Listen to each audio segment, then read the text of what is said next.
শুরুতেই আজকের গুরুত্বপূর্ণ খবর।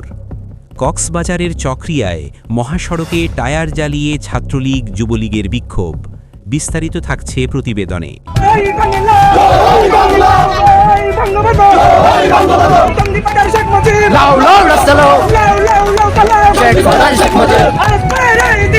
তোমায় মনে পড়ে আজকের এই দিনে শেখ হাসিনার ভয় নাই, রাজপথ জারি নাই, লড়াই চলবে, চলবে, ছাত্রলীগ লড়বে, চলবে, আওয়ামী লীগ লড়বে, লড়াই চলবে, স্বেচ্ছাসেবক লড়বে, লড়াই চলবে, শেখ হাসিনা আসবে, বাংলাদেশ কাঁপবে, শেখ হাসিনা আসবে, বাংলাদেশ কাঁপবে, ভয় নাই, রাজপথ জারি নাই, শেখ হাসিনার ভয় নাই, রাজপথ। জানিয়ে দেব, ক্যাম্পাসে ছাত্রলীগ ধরেছি পোস্ট দেয়া সেই ঢাকা বিশ্ববিদ্যালয়ের হাজী মোহাম্মদ মহসিন হল সংসদের সমাজসেবা সম্পাদক ও জাতীয় ছাত্রশক্তির ঢাবি শাখার সাংগঠনিক সম্পাদক মোহাম্মদ সাইফুল্লাহর গ্রামের বাড়িতে আগুন। বিস্তারিত প্রতিবেদনে জানিয়ে দেব, ঝিনাইদহের শৈলকুপায় ভিজিএফের কার্ড ভাগাভাগি নিয়ে দুপক্ষের রক্তক্ষয়ী সংঘর্ষ হয়েছে। এতে উভয় পক্ষের অন্তত ৩০ জন আহত হয়েছেন। বিস্তারিত থাকছে প্রতিবেদনে।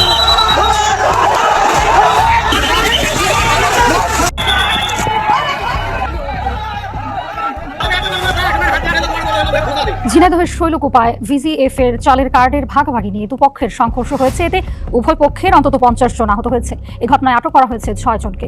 বৃহস্পতিবার রাতে উপজেলার মির্জাপুর ইউনিয়নের চর গোলকনগর গ্রামে এই ঘটনা ঘটে। স্থানীয়রা জানায়, পবিত্র ঈদুল ফিতর উপলক্ষে মির্জাপুর ইউনিয়নের অসহায় দরিদ্রদের মাঝে ভিজিএফ এর চাল দেওয়ার জন্য ইউনিয়ন পরিষদ থেকে কার্ড ইস্যু করা হয়। এরই এক পর্যায়ে সাইম আলী ও শামীম হোসেনের সমর্থকরা দেশীয় অস্ত্র নিয়ে সংঘর্ষে জড়িয়ে পড়ে। রাত 8:30 থেকে 11:30 পর্যন্ত দফায় দফায় সংঘর্ষ হয়। খবর পেয়ে পুলিশ ও সেনাবাহিনী লাঠিচার্জ করে পরিস্থিতি নিয়ন্ত্রণে আনে। আমাদের সকল নেতা কর্মীকে একটা কথাই বলবো, যারা আপনার ঘর ভেঙেছে, যারা লুট করেছে, যারা আপনাকে হাত তুলেছে, আপনার মা বাবা সন্তান তাদেরকে অপমান করেছে, আজকে ছেলে মেয়েদের পড়াশোনা করতে দিচ্ছে না, এদের নাম তালিকা করে রাখেন, ইনুস তো বিদায় নিয়েছে, কিন্তু তার বিচার হবে। বাংলাদেশের জাতীয় রাজনীতিতে নতুন একটি সুর তৈরি হয়েছে, আর সেটা হলো -1 ফর্মুলা।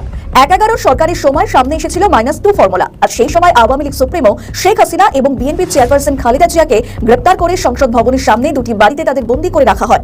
সেই সময় আওয়ামী লীগ এবং বিএনপি থেকে তাদের বাদ দেওয়ার অনেক চেষ্টা হয়, অর্থাৎ -2 ফর্মুলা, কিন্তু কোনো চেষ্টা সেই সময় কার্যকর হয়নি।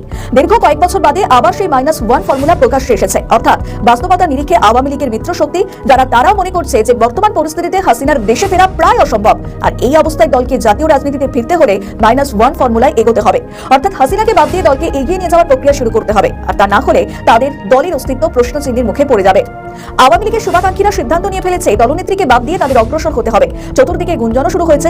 ভারত এবং বাংলাদেশের পররাষ্ট্রমন্ত্রীদের মধ্যে লন্ডনে একটি বৈঠক হয়েছে বলে গণমাধ্যমের খবর, আর সেখানে এই নিয়েও আলোচনা হয়েছে বলে একটি সূত্রে দাবি করা হচ্ছে। প্রশ্ন হচ্ছে, এই -1 ফর্মুলা তৈরি হয়েছে কোথায়, বাংলাদেশে নাকি প্রবাসে? আওয়ামী লীগের শুভাকাঙ্ক্ষীরা তারা চাইছেন যে হাসিনাকে বাদ দিয়ে আওয়ামী লীগ জাতীয় রাজনীতিতে ফিরে আসার চেষ্টা করুক। প্রবাসের এক সাংবাদিক এই ব্যাপারে তার নিজস্ব মতামত দিয়েছেন, অনেকে আবার তার মতামতকে সমর্থনও করেছেন। শেখ হাসিনার মিত্র এবং শুভাকাঙ্ক্ষীরা মনে করছেন দলনেত্রীকে এই মুহূর্তে আর প্রাসঙ্গিক করা সম্ভব হবে না, কারণ হাসিনার ওপর মৃত্যুদণ্ডের পরোয়ানা রয়েছে, আর সেই পরোয়ানা মাথায় নিয়ে তার পক্ষে দেশে ফেরা এক প্রকার অসম্ভব, রাজনীতি করা সম্ভব নয়। শেখ হাসিনা বর্তমানে দিল্লিতে রয়েছেন, ফলে আওয়ামী লীগ যদি -1 ফর্মুলা নিয়ে এগিয়ে যেতে চায়, সেক্ষেত্রে হাসিনার অবস্থান কোথায় হবে? তিনি কি বাকি জীবন দিল্লিতে কাটাবেন, নাকি দিল্লি ছেড়ে অন্য কোথাও দেশে পাড়ি দেবেন? এই পরিস্থিতিতে লন্ডনে ভারতের বিদেশমন্ত্রী এস জয়শঙ্কর এবং বাংলাদেশের বিদেশমন্ত্রী খলিলুর রহমানের একটি বৈঠক হয়েছে। সূত্রে খবর, বৈঠকে হাসিনার দেশে ফেরার বিষয়টি নিয়েও আলোচনা হয়েছে বলে একটি সূত্রে দাবি করা হচ্ছে। বাংলাদেশের সঙ্গে ভারতের দ্বিপাক্ষিক সম্পর্ক উন্নয়ন নিয়ে আলোচনা হয়েছে। উভয় দেশই কিন্তু দ্বিপাক্ষিক সম্পর্ক উন্নতির উপর গুরুত্ব আরোপ করেছেন। মধ্যপ্রাচ্যে যুদ্ধের প্রেক্ষিতে বাংলাদেশে তৈরি হয় ভয়াবহ জ্বালানি সংকট। দিল্লি কিন্তু ঢাকাকে সাহায্যের হাত বাড়িয়ে দিয়েছে। ওসমান হাদির হত্যাকারীকে গ্রেপ্তার করে ঢাকার হাতে তুলে দেওয়ার সিদ্ধান্ত নিয়েছে সাউথ ব্লক। আর এই সংকেত থেকে একটা বিষয় স্পষ্ট যে বাংলাদেশের সঙ্গে ভারতের সম্পর্কের উন্নতি হচ্ছে। অনেকে মনে করেন বিএনপির ক্ষমতায় আসার পিছনে ভারতের সবুজ সংকেত ছিল এবং সাউথ ব্লক থেকে তারেকের ওপর কিছু শর্ত দেওয়া হয়। তার মধ্যে একটি বড় শর্ত ছিল আওয়ামী লীগকে জাতীয় রাজনীতিতে ফিরিয়ে আনতে হবে। বিএনপি সরকার আওয়ামী লীগকে রাজনীতিতে ফেরাবে, তবে এই ইস্যুতে তারা তড়িঘড়ি কিছু করবে না। আওয়ামী লীগকে ফিরিয়ে আনার জন্য একটি বড় কারণ জামায়াত এনসিপি জামায়াত বিরোধী দল হিসেবে আত্মপ্রকাশ করেছে, আর তারা এনসিপির সঙ্গে হাত মিলিয়ে তারেক সরকারের ওপর চাপ তৈরি করবে।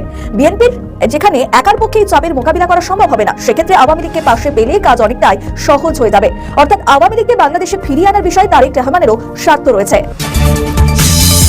ক্যাম্পাসে ছাত্রলীগ ধরেছি পোস্ট দেয়া সেই ঢাকা বিশ্ববিদ্যালয়ের ঢাবি হাজী মোহাম্মদ মহসিন হল সংসদের সমাজসেবা সম্পাদক ও জাতীয় ছাত্রশক্তির ঢাবে শাখার সাংগঠনিক সম্পাদক মোহাম্মদ সাইফুল্লাহর গ্রামের বাড়িতে আগুন দেওয়ার অভিযোগ উঠেছে। তার গ্রামের বাড়ি ময়মনসিংহ জেলার ধোবাউড়া থানায়। এর আগে গত রবিবার ৮ মার্চ রাতে নিষিদ্ধ সংগঠন ছাত্রলীগে জড়িত থাকার অভিযোগে ঢাকা বিশ্ববিদ্যালয়ের ঢাবির রাহিদ খান পাভেল নামে একজন শিক্ষার্থীকে মারধর করার অভিযোগ ওঠে। মারধরের পর তাকে শাহবাগ থানায় রেখে আসা হয়। সে সময় তাকে নিয়ে একটি ফেসবুক পোস্ট দেন ছাত্রশক্তির নেতা সাইফুল্লাহ। পোস্টে তিনি বলেন, ক্যাম্পাসে ছাত্রলীগ ধরেছি, শাহবাগ থানায় নিয়ে যাচ্ছি, লীগ প্রশ্নে কোনো ছাড় দেওয়া হবে না। বৈষম্যবিরোধী ছাত্র আন্দোলনের নেতারা তাকে মারধর করেন বলে অভিযোগ তোলেন রাহিদ খান পাভেল ঢাকা বিশ্ববিদ্যালয়ের দর্শন বিভাগের 2020-21 শিক্ষাবর্ষের শিক্ষার্থী। মুক্তিযোদ্ধা জিয়াউর রহমান হলের আবাসিক শিক্ষার্থী তিনি। রাহিদ গণমাধ্যমকে বলেন, ওরা আমার মাথায়, হাতে, পুরো শরীরে ইট, বেল্ট, মোটরসাইকেলের লক দিয়ে মেরেছে। শুরুতে SM হলের সামনে, এরপর ভিসি চত্বরের সামনে রিকশা থেকে নামিয়ে মেরেছে। কবি কাজী নজরুল ইসলামের সমাধির সামনে এবং শাহবাগ থানার সামনে আমাকে ফেলে যাতাইভাবে মেরেছে। থানার ভেতর যখন ওরা আমাকে মেরেছে তখন পুলিশ আমাকে সেভ করেছে।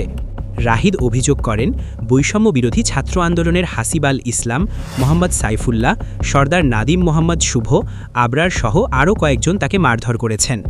ঘটনার সময় উপস্থিত থাকা হাজী মোহাম্মদ মহসিন হল সংসদের সমাজসেবা সম্পাদক ও জাতীয় ছাত্রশক্তির ঢাবি শাখার সাংগঠনিক সম্পাদক মোহাম্মদ সাইফুল্লাহ বলেন, জুলাই আন্দোলনের সময় রাহিদ একজন হামলাকারী ছিল।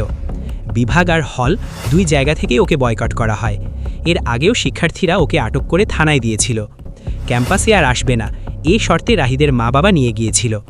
সাইফুল্লাহ আরও বলেন, ইদানিং সে ক্যাম্পাসে এসে সাবেক ছাত্রলীগারদের নিয়ে ইফতার মাহফিল করে, প্রোগ্রাম করে। সে ক্যাম্পাসে ছাত্রলীগের পোস্টারিং করে। ওকে ধরার পর ফোন চেক করতে গেলে উল্টো সে রিয়্যাক্ট করে। পরে আটক করে থানায় দেওয়া হয়। ঝিনাইদহের শৈলকুপায় ভিজিএফের কার্ড ভাগাভাগি নিয়ে দুপক্ষের রক্তক্ষয়ী সংঘর্ষ হয়েছে। এতে উভয় পক্ষের অন্তত ৩০ জন আহত হয়েছেন।